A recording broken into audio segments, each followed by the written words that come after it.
Okay, so let us start with the JS tutorial.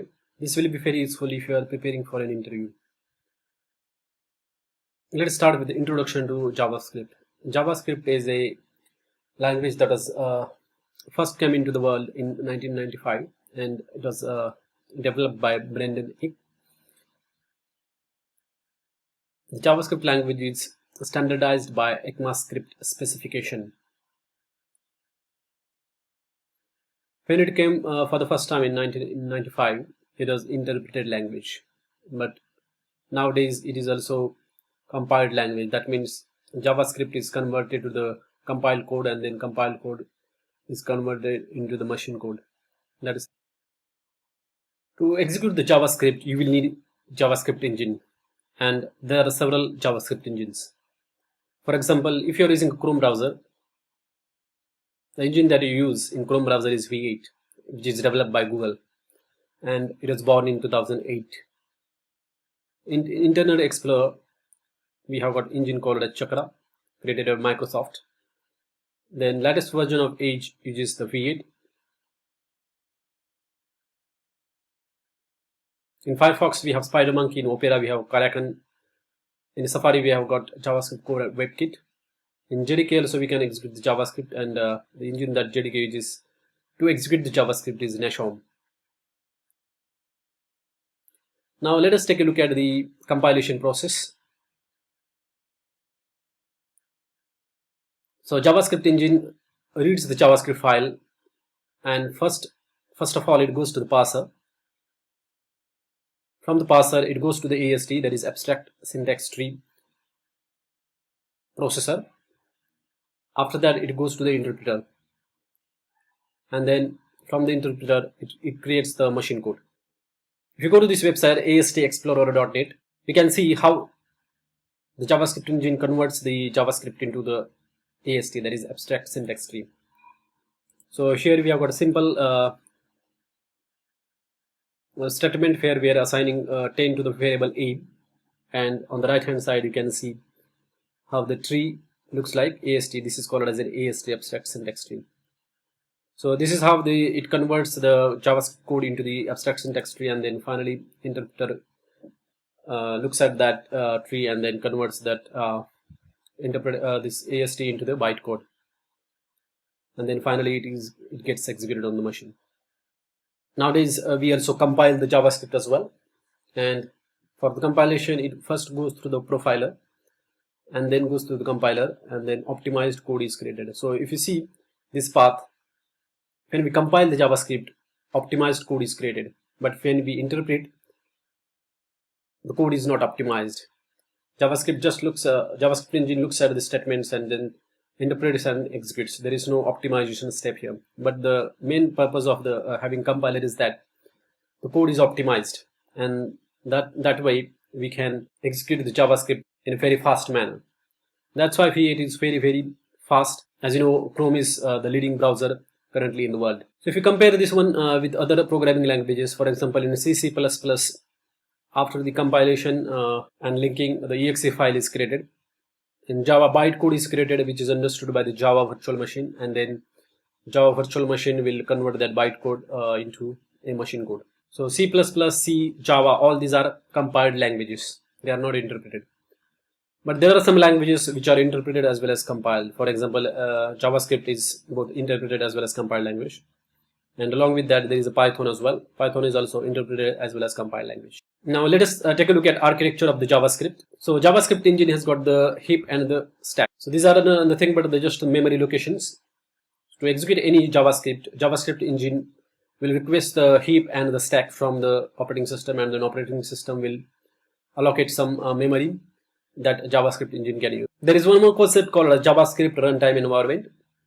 JavaScript runtime environment includes JavaScript engine plus web APIs in case of the engine hosted on the browser. There is a message queue and then event loop. So all these things together is called a JavaScript runtime environment. So what happens is that if you want to interact with the web page using JavaScript, you will have to use the DOM API. So this is the third party APIs, we can call it. So if your JavaScript engine is running in browser, there is a DOM, there is set timeout, and then there is AJAX HTTP. API, which is used to get the data from the server. If your JavaScript engine is running in the Node.js, for example, if it runs in the Node.js, in that situation, JavaScript is running on the server, and it needs to access the operating system processes, operating system files. So Node.js will have access to those APIs. And then there is a message queue and event loop. So main purpose of this message queue and event loop is that, as we know, JavaScript is a asynchronous programming language. What it means is that whenever JavaScript engine encounters third-party calls, for example, DOM calls or set timeout calls or AJAX calls, it delegates those functions to the third-party API, for example, these APIs, and then that is handled by the separate thread. So that thread is different from the JavaScript engine thread. JavaScript engine has got just one thread, but it can invoke lots of other threads behind the scene. And then what happens is that, let us say there is a request to get the data from the server, and let us say after 5 seconds the data has come back from the server, like server has responded with the data. Then what happens is that JavaScript runtime environment needs to invoke the callback function to process that data. So it puts that task or the message into this message queue, or we can call it a callback queue, and then event loop checks or requests the JavaScript engine to execute these callback functions that are in the queue. But as we know, JavaScript engine just single threaded. So if the execution is happening, it will not go and pick up the next task in this message queue or the callback queue. It will wait for the JavaScript engine to finish the current execution. And once the execution is finished, call stack is empty. At that point of time, it will fetch one of the tasks in this callback queue or the task queue, and then that gets executed in the JavaScript engine. And then this process keeps on repeating. As I said, JavaScript engine has got two memory locations. One is stack and one is heap.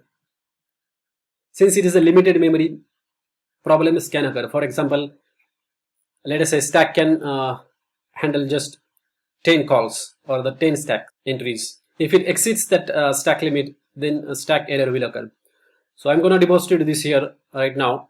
So what I'm going to do is I'm going to write a code in such a way that it will cause this stack overflow error. So let us go here, and so I'm going to write a simple function, so x, and it is going to call the same function recursively. So let us call the x1 again here. So what will happen is that code will reach the x1, it will call the x1 function, and the x1 function it will again call the x1. So what is happening here is that x1 is getting called recursively, and it is like infinite loop. And there will be a point that will come where JavaScript engine will not have more space on the stack. So let us see how it works. So as you can see, maximum call stack size exceeded. So that is what happens when the call stack size is exceeded. Now, as I said, there is another memory, there is heap, where the objects are stored. So heap memory is also limited. If you keep on storing a lot of data in that memory, in the heap memory, application will crash because it will not have any space to store the objects. So I'm gonna demonstrate that one as well here. So let a is equal to, there is an array, say a1, and array is like an object. So what I'm gonna do is I'm gonna push some items into this array infinitely. a1 dot push, and here I'm gonna push, for example, this one. So as you can see, we are continuously pushing some items on the array, and since array is being stored in the heap, and one point will come when there will not be any memory left in the heap, and then at that point of time, application or the JS engine will crash. So let us execute this one, and after some time, application will crash. So as you can see, application is crashed. It says something went wrong. That's why it's very important to keep in mind these things, a stack and heap. You have to use this memory in a proper way. If you do these mistakes, as you can see, your application will crash, or there will not be any space on the stack as well. In your code, a lot of objects get stored on the heap, but it is not necessary for you to destroy those objects, because JavaScript comes with one algorithm called as mark and sweep algorithm, which is used by the garbage collection system. So garbage collection process runs in a JavaScript engine, and it looks for the objects that can be removed from the heap if there are no references to it from the call stack. And after this mark and sweep algorithm runs, a lot of memory space from the heap is released, and that can be reused by your program. So that's it. That's the basic about the JavaScript runtime environment, JavaScript engine. If you have any questions related to this topic, let me know to the comments, and I will definitely come back with answers. Thanks for watching.